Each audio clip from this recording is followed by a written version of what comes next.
Hello, all of my beautiful freaking people. Welcome back to another episode of FML Talk.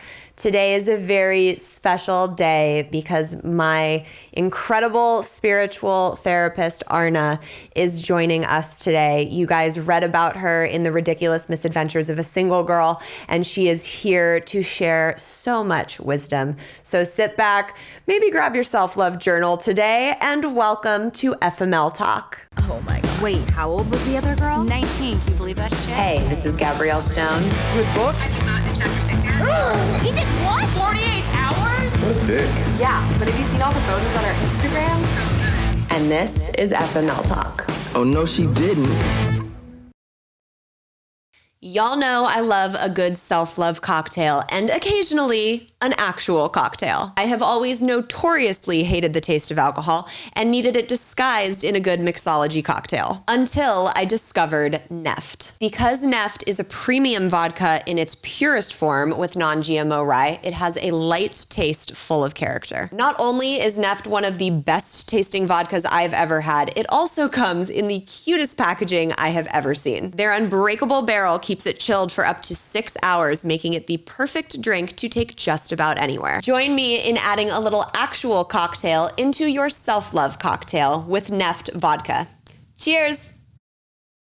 I have been so excited to sit down and do this episode, you guys. I have been working with Arna for 4 or 5 years on and off now. I have sent countless friends her way, even some of my FMLers.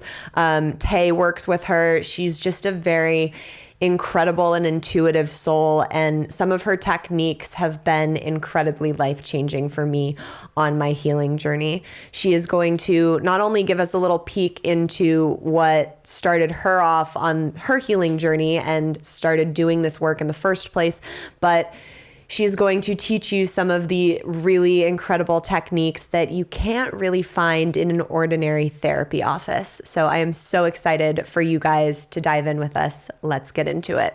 The infamous Arna, welcome to FML Talk. I'm so honored to have you here. Thank you. Great to be with you too. This is kind of really full circle for me because when I started doing my work with you, I was at a really low, kind of just like lost point in my life. And I remember before our first session, I sat down and wrote like a 2-page kind of intro to like, this is what I'm dealing with. These are the blocks I'm facing, because I didn't want to go in and do the traditional therapy where you had to like waste a session saying like, this is all the shit that's been happening to me in my life. And lo and behold, you are not that type of therapist, and you went like straight to the root of the problem and we're like, let's get to work. Yes, I was very impressed how you were so intentional with the work and how you were able to really write those thoughts. That was a beautiful, heartfelt letter that you wrote to me. And I have to say, I was super excited to work with you. Thank you. It's been quite the journey. And, you know, now everybody that's listening to this has read about you in the second book. I remember calling you and being like, should I change your name? And you were like, no, it's fine. And I'm so glad that we did that, because you were such an instrumental part of my healing journey. And one of the reasons why I really preach to people, like, go to therapy. It's so important. And I'm excited today because we can talk about the kind of unique type of therapy that you do, because it's not the traditional sit across from someone on a couch and how does that make you feel by any means. So can you kind of give everybody a background on the type of work it is that you do and how that differs from a traditional therapist? Well, I think what might be interesting is tell you a little bit about my history and how I went on my healing journey. Yes. And how I ever got here. And you know, it wouldn't be something that I would disclose in a session, but I was going about my life actually being a television producer. I did not know that. Yes. So I was doing my thing, and then I was also having children at the same time. Right. So I was on child number 3.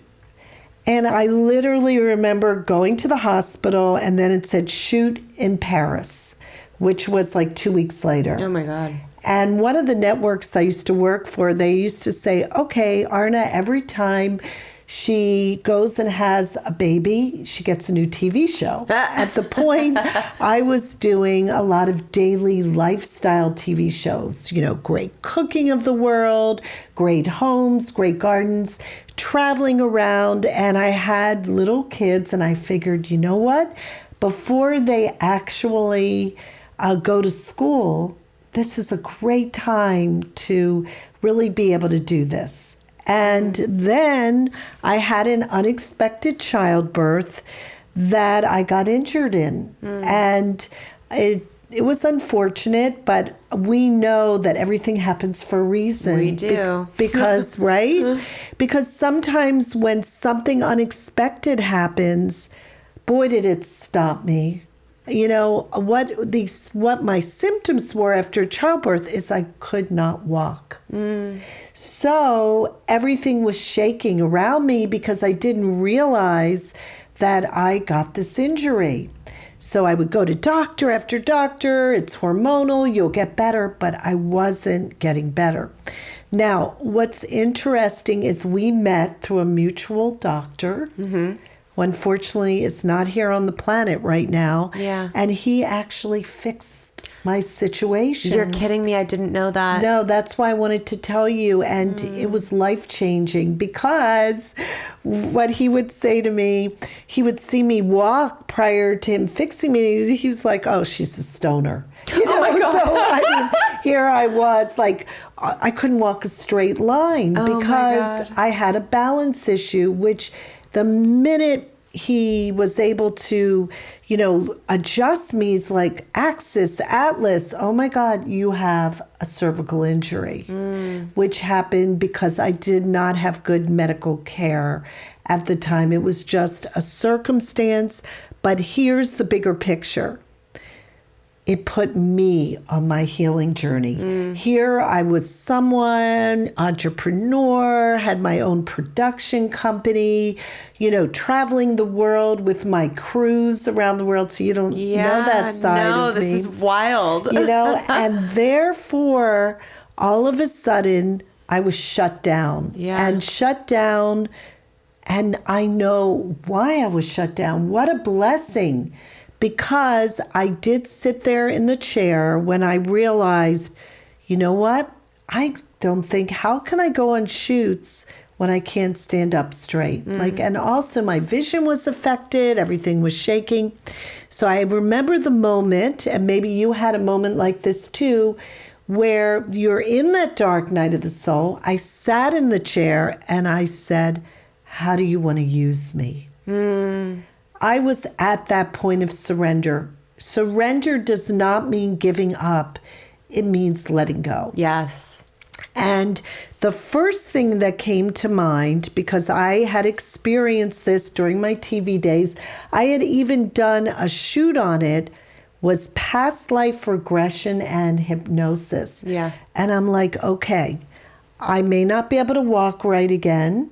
So what I'm going to have to do, if I'm in a chair, but I knew I was not going to get the healing on the outside. The healing would have to come on the inside. So that's when I went on this glorious journey for self-healing.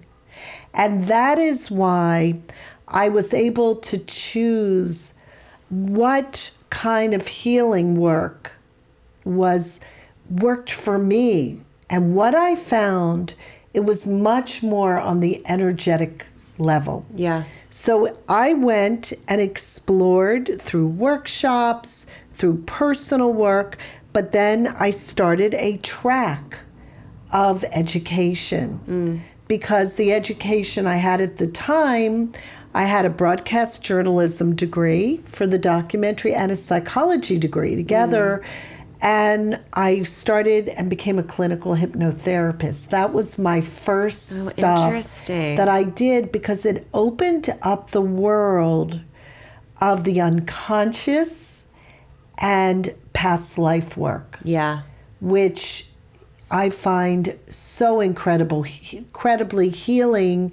This idea that everything happens for a reason, that we connect with soul groups. I'm sure many of your viewers out there, may be in relationships with someone and they're like, there's a knowing there, but you can't let it go. Yeah. It's so hard because there's something more. So that was how my healing journey began. It began with an injury. That's incredible. And I think that happens so often.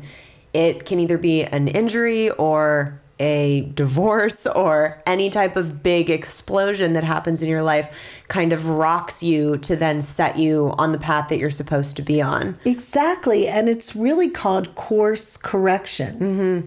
So when someone comes in a dark night of the soul, which is my specialty, I am so excited because all of that darkness can be transmuted into golden light. Yes. It's very alchemical. When they say more mud, more lotus, that concept, this mud, people can swim in it or they can go, okay. And I remember getting to that moment. It's like, I can't believe it. Like my whole life snapped in one moment.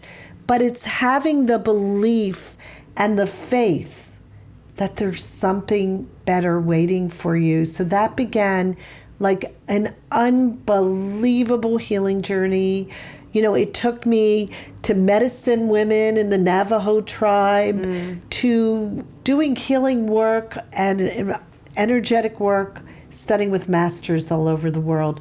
That is my journey. And that is actually something that I'd like to put together and share with others. How to do this healing and turn it into self-healing, because I believe that we all have that ability within us. Yeah. Which is very exciting, and I do try to empower people I work with. Yeah, absolutely. And I think that doctor that you spoke of, who sent me to you initially, I remember him saying, she'll get to whatever it is in 1 or 2 sessions. Yeah. I don't believe that you can do that in clinical therapy. I think it needs a lot more time, and it's, over weeks, months, years of talking about stuff. Whereas the work that you do, every time I leave a session, I'm like, yeah, okay, well, there it was. And, here's the thing. Traditional therapy absolutely has its merits. 100%. I would, though, consider myself more of a complementary or alternative therapist, meaning that I can work with a traditional therapist, and I have been trained as well in traditional therapies. And at the same time, what's good about that, I understand the limitations. Yeah. I have learned some wonderful traditional therapy that can be mixed together with the other energetic therapies. I have to say, I'm so grateful.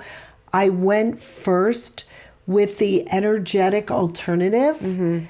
Because if I had done it the other way, I don't think I ever would have dedicated 20 years of study to the other. Yeah. So it might have limited me, but I opened the door. I opened the door, and I would say that I studied about anything that called to me. Yeah. And then when I finished that, I said, you know what? I'm ready now to do the PhD in clinical psychology. And I will learn all of the theoretical and all of that, because I can mix and match it. But it's just like you said, to be able to get to the essence of it. My work is much more short term than more of the traditional. Yeah. Getting to the energetic blocks. And that's such a huge thing. So we'll use me for an example, because everybody knows my story. I came to you and was really trying to let go of Javier. it was, I mean, I remember being like, this is ridiculous. It's been X amount of months at this point. Like, what is going on? This is not a normal breakup. And in a traditional therapy setting, I would have just been going in like a broken record. Sure, there's tools. I'm sure they would give tools to, you know, help me work through that and let go of that. But to go to you and have you be like, this is a soul person, we need to do some energetic work around cord cutting. And there's things that you're like, well, I would never have been able to do this in a regular therapy setting. So can you talk to me a little bit about cord cutting? Because that was such a huge thing for me to do. And we did it a couple times. We did it once where it was he and I in a relationship setting.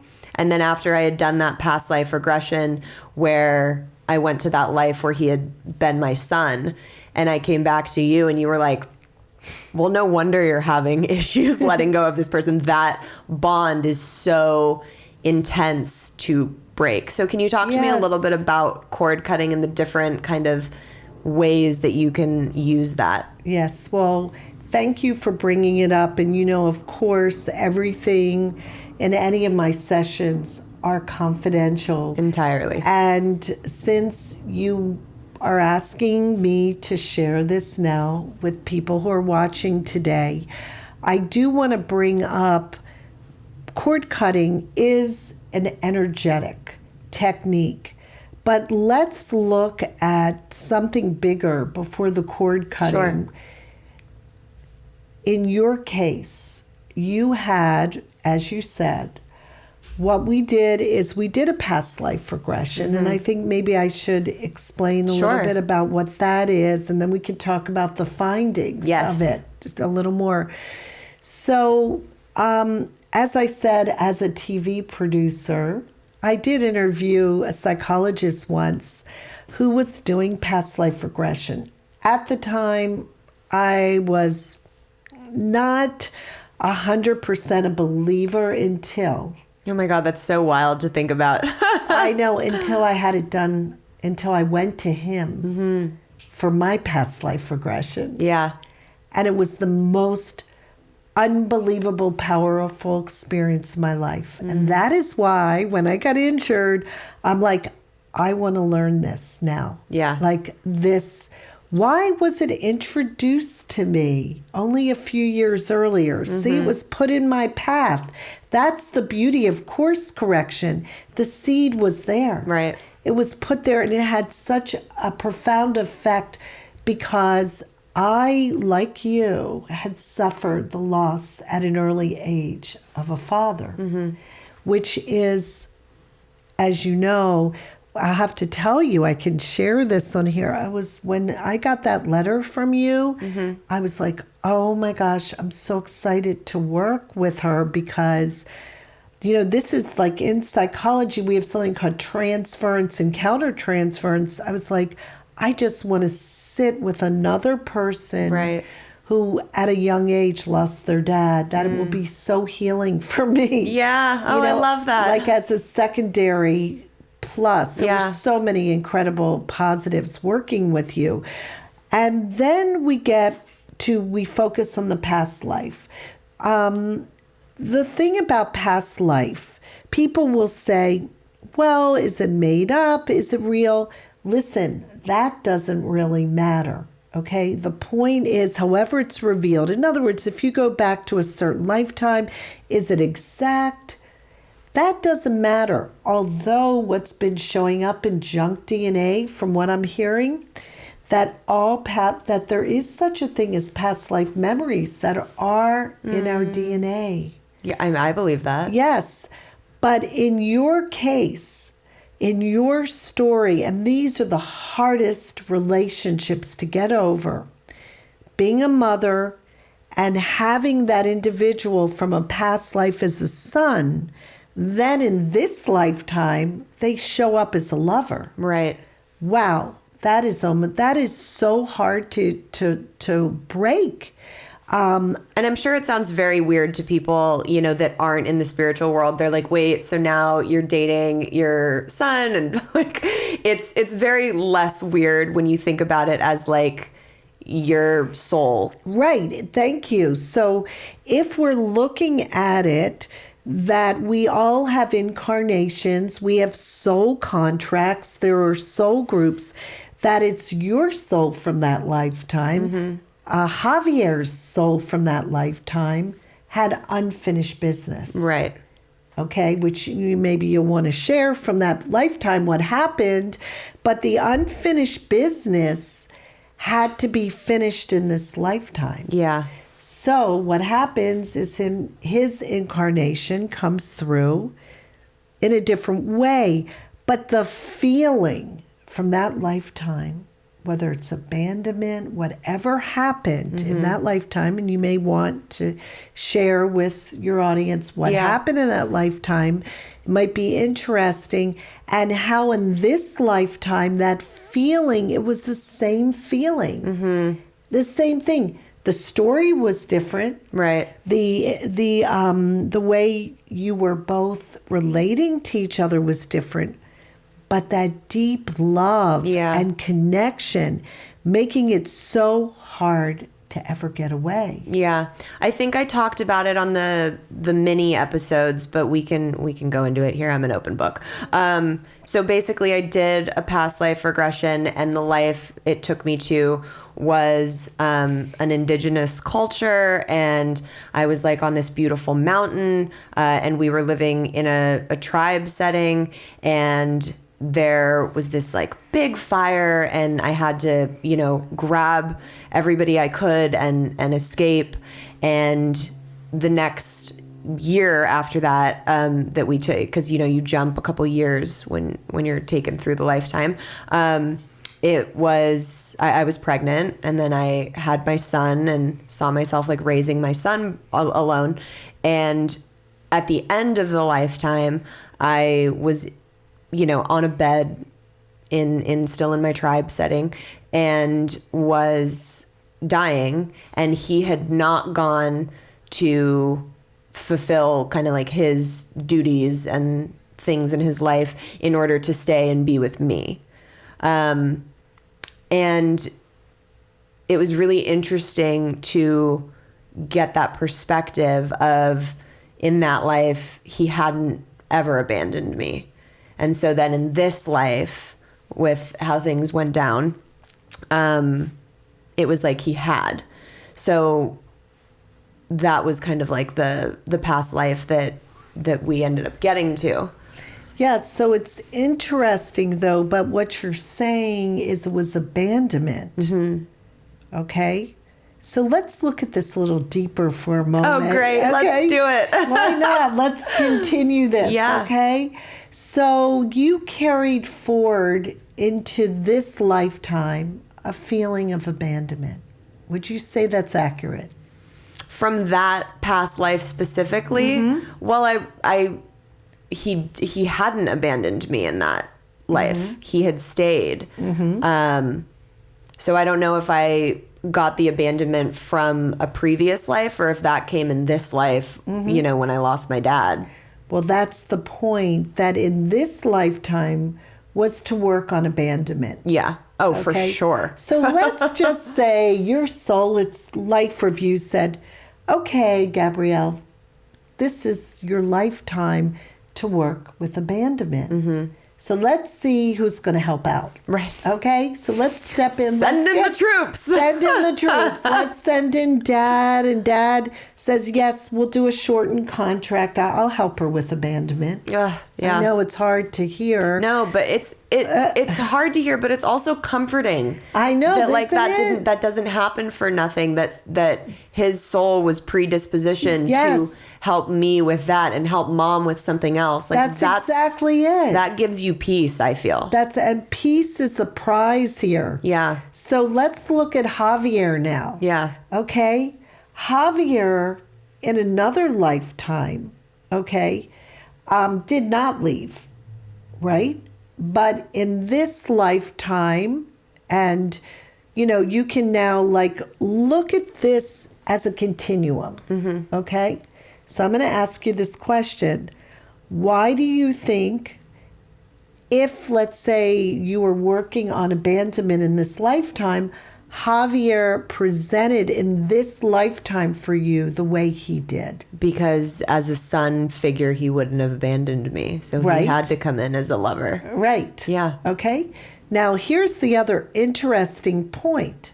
As a soul group, also, we don't know Javier's. Right. Right? Maybe you know more about Javier, but why he had to have this experience. In other words, it's never a one-way street. No, yeah. You know, in other words, it's like there's an agreement made prior. It's like, okay, you know, I mean, your two souls, like, can you imagine this? You shake hands, like, energetically, and it's like, okay, let's go for it. Right, You know, right. let's jump Cool. into- Let's do it. Action. Yes, let's jump into this lifetime. Yeah. You know, I mean, that's a pretty incredible thought. Yeah. Then all of a sudden, it's this idea, you know, I love that Shakespeare line, like, out, brief candle, life's but a walking shadow. A poor player that struts and frets until their last hour upon the stage and is heard no more. It's a tale told by idiots signifying nothing. I had to memorize that in 12th grade. I was going to say, great. But it really talks about,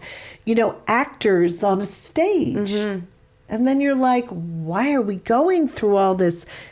We're having an energetic experience in a physical body, once again, energetic, to heal and to grow and transform. Yeah. So, of course, Javier would have to come back as a lover. And for any of your viewing audience who can relate to this, it's like, who could have this person been in a past life that I'm having such a hard time breaking with? Right. You know? I will never forget after I had to call him in 2020. No, that was 2021. To ask permission for the second book, and it did not go well. And I called you to do a session after, and I remember so vividly you saying to me, you releasing this second book is going to finish what your contract, what you owed him in this life, and it won't make sense to him because he'll, you know, not like you for doing this and causing hurt, but what it will eventually do for him to have to rectify things within himself. That was your purpose in his life. Right. And that gave me such a sense of freedom because I came from, I don't want to hurt anybody's feelings. I don't want to like cause anybody pain. I'm trying to do this for myself, for my readers, for the people I'm helping. And that gave me such a sense of, I can let it go. That's beautiful. Yeah. And you bring up another excellent point, the idea of completion. Yeah. What a wonderful thing. And my sense is, and you tell me if it's accurate, that you were able, through these books, through the help, through insight, to complete with the soul name Javier. Do you feel you were able to get to completion? Yes. And it's, I like want to cry being able. It's okay. Let it come up. Being able to say that because for so long I felt like I never would. And I know so many people that read my books and listen to this show are going through that and are scared that they're never going to feel okay again. And it took years, but I feel that finally, and it's such a relief. That is so beautiful. And a big part of that was my work with you. So thank you for that. Wow, that's very powerful. Oh, God, Arna. And every time I'm like, I'm not going to cry. I'm not going to cry. We're not even talking about anything serious. But that's the beauty of the journey. Yeah. You know, and see, that's another thing about my work. I'm going to say, this is not about me, okay? I am used. And what I mean by that, my intention is to be used for the highest good. Yeah. That is all I really care about. Yeah. So, you know, when I walk into a session, it's almost like when you have that strong intention, magic happens. Yeah. and it just unfolds. And the beauty, I learned so much from my clients. It's amazing. You know what I learned? The truth about life. It's like incredible. To me, I feel to know the wisdom and the secrets of the universe, that's like all that to me is my goal in life. Yeah. Yeah. Discovering it through all of it. The secrets. That is it. That's all I care. I just love it. I love that. Yes. So okay, so we did past lives. yes. But I didn't do cord cutting. Yeah, let's get into that because I know a lot of people are going to be like, please tell me what that is and how I can do it. Okay, good. Let's do it. We're going to do it together. Okay. We're going to do it because this will be a fun little exercise. You know, cord cutting comes from one of the alternative therapeutic techniques called prana healing. Prana healing is an energetic technique that works with life force or prana. The idea is in our solar plexus, which actually is, I'm talking about the chakra system, which is the Indian heritage, has a beautiful way they describe how the energetics work in the body. For instance, in Judaism, it's called Kabbalah. The solar plexus is our personal power. This spot that's at the top part of our stomach, many of you have probably at times, you feel tension there. Often your personal power is being affected. This is where the cord cutting occurs. So let's do it together. Okay. Okay? Okay. So even though you are done with Javier, we're going to look for any other cords that still may be present. So what you do is you take your left hand and start pulling from the solar plexus and think about any remaining memories, any upsets, even if it's a little bit of energy, just start pulling it out as if these are umbilical cords. Just keep pulling it out. It could even be a dream that you had about the person that was the unfulfilled dream. Just keep pulling it out. Take your time and fill your entire hands up with these cords. And when you're done, let me know. Just keep pulling the cords, pulling them out. Excellent. Let it keep coming. And you can always ask yourself, am I complete? And then you'll hear yes or no. Yeah, I literally felt a tug like it was done. Okay, see, that's beautiful. You take your right hand and imagine it's a knife, okay?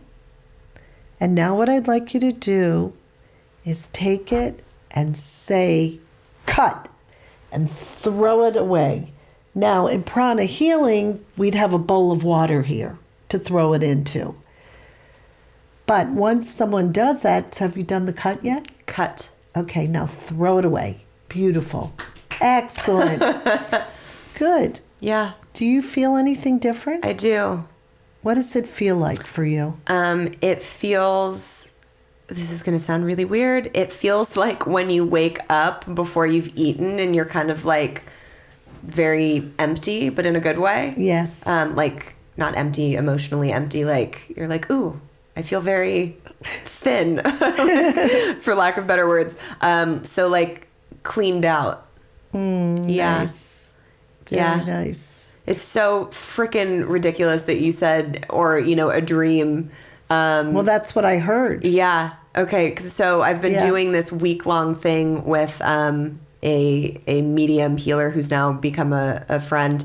And it's like this week-long session of, you know, the first day is getting clarity and then purging and I'm on the healing day today. And one of the days, because she does like Reiki from afar work on. That's great. And one of the days I was like, I had this fucking dream about Javier and it pissed me off because like I'm not trying to have that in my energy anymore. And it like upset me. And she's like, yeah, everything's coming to the surface to purge, like to get rid of. Yeah. So the fact that you're here today on the day of the healing and record cutting. It's just very how my life goes, I guess, Right. and everything happens for a reason. It does, but it's also perfect because that needed to be cut today. You see? And I think everyone can witness that, this wasn't pre-rehearsed. This is all spontaneous, but there's something called synchronicity. Yeah. Which is one of the most beautiful gifts we can get from the universe. Yeah. Like working with the healer, like who takes it to this point. I Right. had no idea you were working on any of this material. Yeah. And then all of a sudden, cord cutting happens. Yeah. It's So- really beautiful. One of the other techniques that I've done multiple times with you is the chair.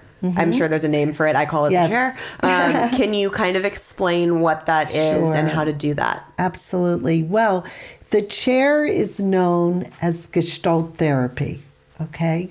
And the idea with a chair is it's a way to set something apart so you can have a dialogue. And you can dialogue with that person and ask questions. So the beauty is you can ask questions, but then you can sit in the chair and then you can receive messages. So let's talk about that. Yeah. So when you talk to the chair, Yeah. okay? But when you went and sat in the chair, what did you feel? So I've done it a couple times. I remember we did it once when we were working through letting go with Javier. I did it once where it was my dad in the chair. And I think we did it once when Tay and I were broken up and I was like kind of really struggling with that. So I think I did it once where it was Tay in the chair. So I've done it many times. And once you can get out of your head of this is me sitting in the chair thinking about how they're going to respond, because it's so not. You drop into a like kind of meditative state and it's actually very surprising what comes through when you're sitting in the chair. Right. You don't expect it. Yeah. Right? So again, on my healing journey, I found the chair. And I remember sitting in that chair, doing dialogue with my dad. Mm-hmm. So you can dialogue with people who are departed. Yeah. And it would come from, it almost felt that it had a heavenly feel to it. Mm-hmm. And I would get messages. They wouldn't be long sentences, but I really left with a certain feeling of well-being and peace. Yeah. Because that is what the whole thing is. Coming to a place of peace, completion, insight, healing. Yeah. And for people to give them a visual of what this looks like. So you would sit in a chair and you would sit as yourself and talk to the person, if you want to ask questions or if you have unfinished things to say to them, you say whatever's on your heart and then you kind of take a couple breaths and you go and sit in a chair that is opposite of you. Mm-hmm. And then you respond as that person. Yes. So if I'm doing it as my dad, I switch chairs and I respond back to what Gabrielle said as my dad. Yes. Yeah. And it's really freaking powerful. I remember the first time Tay did that with you in a session. He came home. He's like, have you done the fucking chair? And I'm like, yeah, I've done the chair. And he's like, wow, man, that shit's gnarly. I was like, yeah. And it can really bring you a lot of peace, especially if it's with a loved one that's not here anymore. I've done work with you where my dad's brought messages through that I needed to hear.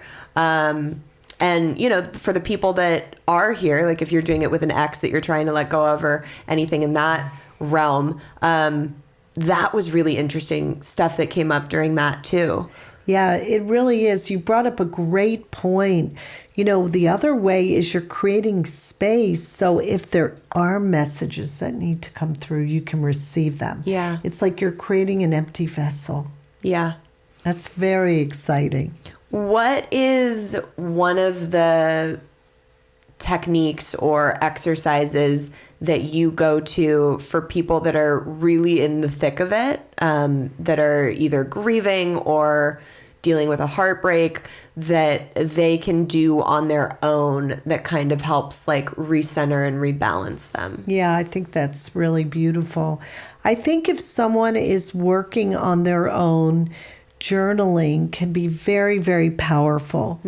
But when they're journaling, they can journal to the person they have the heartbreak with, and we'll talk about automatic writing. The other thing is they can journal to their higher self so that they can actually write to the part of themselves that has their wise mind or their wisdom part to get perspective. Yeah. So journaling is beautiful. I love art and color, and having art is a meditation. They can do any kind of self journeys too. I have a beautiful journey that goes on top of the mountain where they can receive messages. But I want to talk about automatic writing. Yeah. Are you familiar with automatic writing? I'm not, unless I know it by a different term. Okay. Oh, you would like it, because don't you have a journal out there? I do. I'm going to give you one when you leave here today. I'm so excited. I keep hearing about this journal. Yeah. It's like, I'm going to go write in my journal. So the idea with automatic writing, it's very much where you become the vessel. And you basically take your pen or pencil and let the words come down one at a time. So it's not like a thought. So you close your eyes and then you hear the words. And what's so interesting is you start writing them, sometimes you see a lot of poetry come through you. Oh, interesting. By the way, poetry is so beautiful as a healing modality. Yeah. Poetry, art, writing, creative self-expression, movement is another thing that's just beautiful for healing too. Yeah. And of course, being in nature. Yeah, that's my biggest one. Like, go to the beach, go to the mountains, like go and ground be yourself. in nature. Yeah, because I feel like being in nature is so key. Yeah. So in the second book, I talk about one of our sessions that I still think about. It's really, really powerful.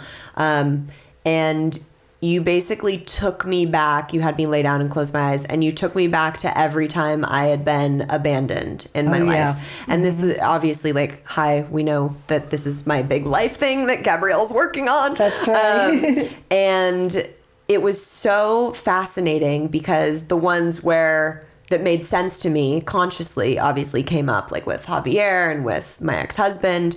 And then there were the ones that were surprising to me. So the first one that came up was when I was like 2 years old. My mom was trying to sleep train me, and she had put me in my bedroom and like locked the door and was like, you gotta like cry it out and sleep. That was like the thing in the 80s that everybody was like, this is what works.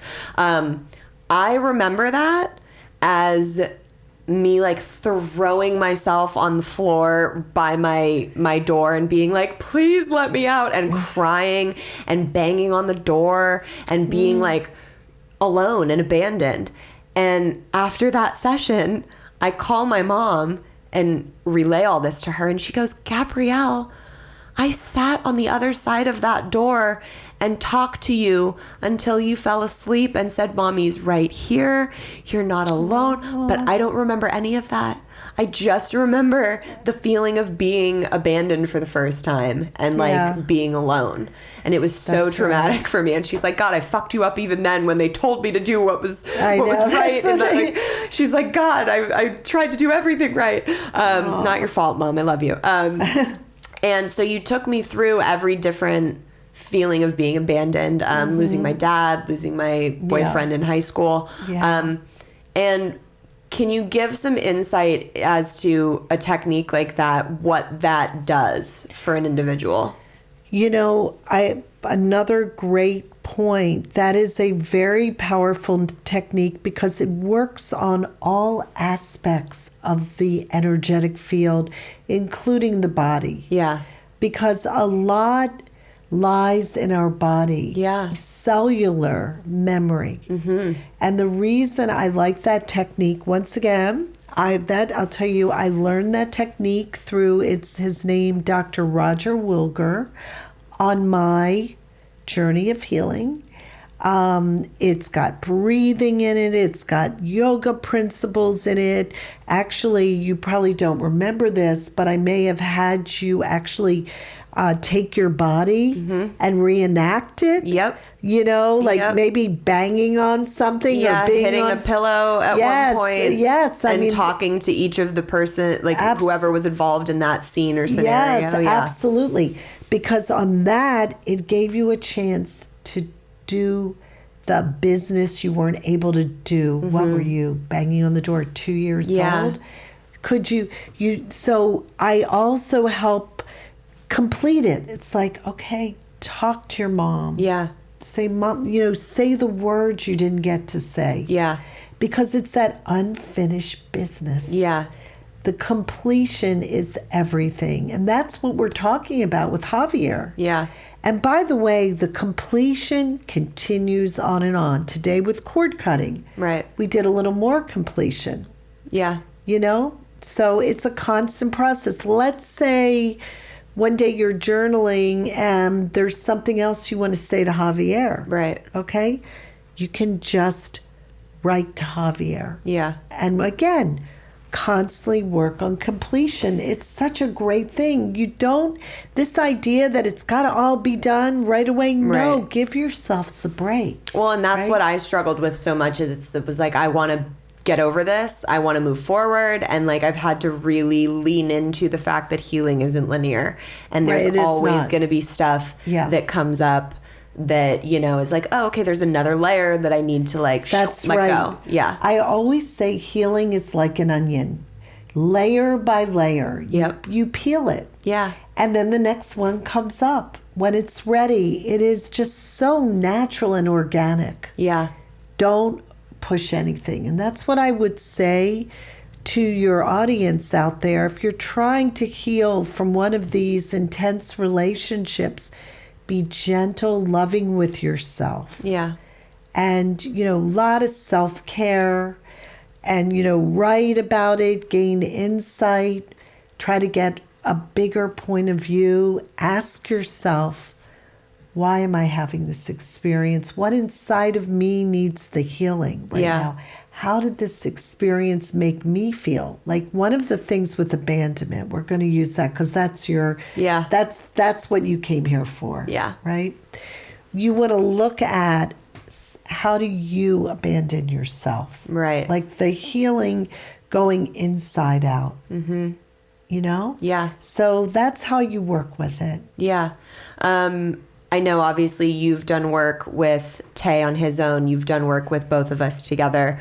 And everybody knows and loves him now. I feel like he and I are definitely soul people. Mm-hmm. I know that there's been sessions where we were broken up and you and I discovered that he had a contract with my dad to come in at like a certain time in my life.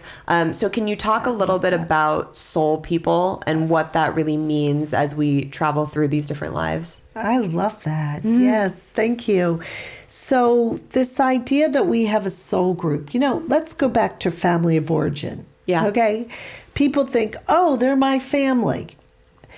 Well, actually what I have found with family of origin, yes, those people travel. Sometimes, often people have struggles with family, but they're there to help you grow. They do put you in pain, but it's not just your biological family. Mm-hmm. There is a soul family, and I have found that soul family travels lifetime to lifetime. This idea that Tay had a contract with Dad, that doesn't surprise me at all.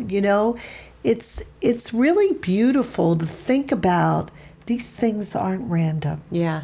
And that sometimes where Dad's contract was over, so many breaths. Okay, that's what he was set for this lifetime, and then You know, I often wonder about our departed relatives, what they're doing from the other side. One message I got about my dad once when I was doing a past life early on was, I can be much more effective here. And I'm like, what do you mean? And he said something, because I can help all of my children. And I'm going, wait a minute, you only had 2 children. Right. No, I'm still thinking on that level. Yeah. But the truth is, we're not alone. We do have guides. No question. Yeah. Some people know their guides. They can feel their guides. Like sometimes you're like in danger, or you get a message in your ear and something just pulls you right out. Yeah. You're not alone here. Yeah. We're not alone. So once we start realizing these other layers of available energy and love, it's pretty amazing. Yeah. And the soul family is one of them. And I love that. I thank you for reminding me about that one. It's such good. a comfort to It's know a comfort. that, and to know that, like, you know, when we die, it's not just like end darkness and it's over. No, you know, like not there's at been all. so much proof and validation of that through my work with you and not at all. mediums. It's like, so the last thing I want to cover is, I wasn't sure if I was going to go into this or not, but the episode we air before this, I talk with my nanny from when I was young, who is now a dear friend of mine, and the experience that she had on the day my dad went down. And I remember it in a very specific way. I have very clear, I remember her running past me to, like, once I told her that Daddy passed out, to like rush into the bathroom. I remember being in my bed in the bedroom when she had to come in and talk with me. That I remember very clearly. And I was 6, you know, so I have these memories. I then recently called her and was like, tell me your experience of that. And she was like, you don't remember, like, Mom had me take you into the bathroom before the paramedics took his body, and we sat down next to him, and I put my hand on him, and we said a prayer, and you said goodbye. I have no recollection of that. Wow. And when I heard all this information from her, I was like, is that a spotty memory loss of a 6-year-old? Or is that like the first time my brain disassociated? It was like, you're not gonna go there.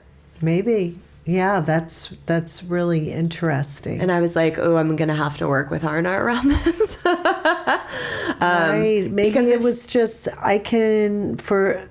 and weren't you playing with him that day? The day before. Okay. Yeah. You know, it's funny how you think about it. You remember the day before, probably every detail, Right. don't you? Right. The day before.